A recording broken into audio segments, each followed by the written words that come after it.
नमस्कार दोस्तों, आप देख रहे हैं सिनेमा हॉल और मैं अजय ब्रह्मात्मज।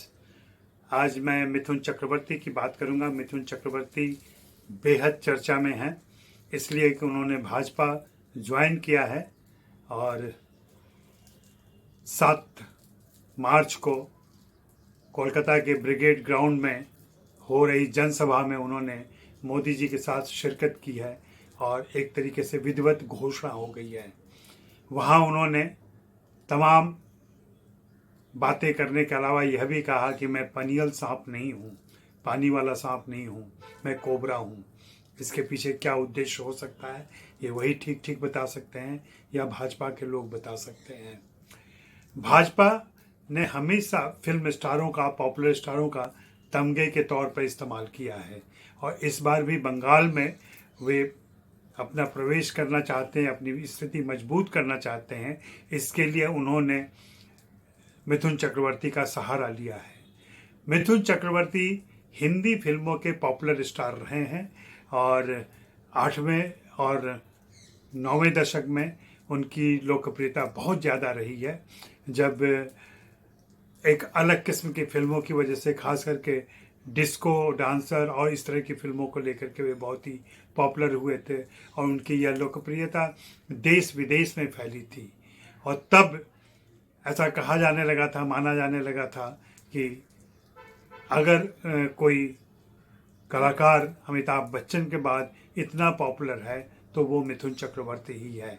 लेकिन हमने देखा कि मिथुन चक्रवर्ती अपनी सीमित क्षमताओं के कारण बहुत ज़्यादा लंबे समय तक पॉपुलर नहीं रह सके और धीरे धीरे उनकी स्थिति कमज़ोर होती चली गई।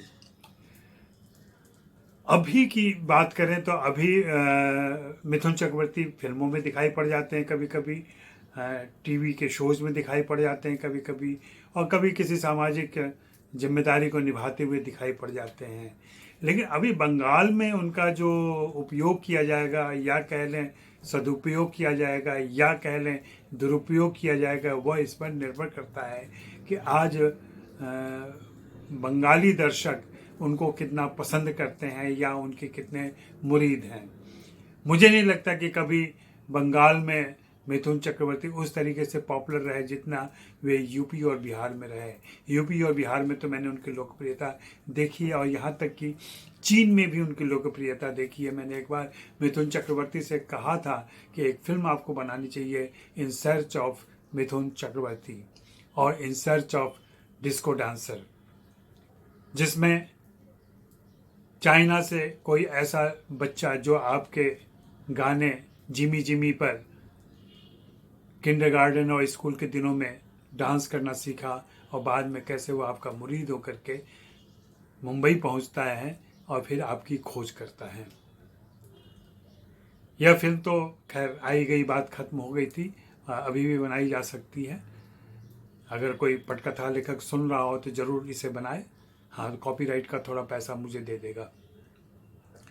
तो मिथुन चक्रवर्ती की उपयोगिता अभी के ज़माने में यही भर रह गई है कि वे भीड़ जुटाने के काम आ जाएंगे और थोड़ा बहुत वोट भी हासिल कर लेंगे। उससे ज़्यादा मुझे नहीं लगता कि कोई नियामक भूमिका होगी।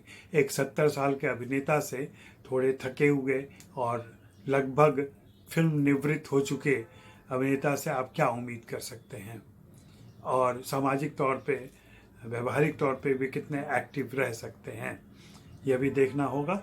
और क्या वे फिल्मों से संन्यास ले लेंगे या फिल्मों को कुछ दिनों के लिए छोड़ देंगे, मुझे नहीं लगता कि ऐसा कुछ होगा। तृणमूल कांग्रेस की तरफ से संसद में रहते हुए, राज्यसभा का सदस्य रहते हुए भी उनकी भूमिका लगभग गौण सी ही रही है।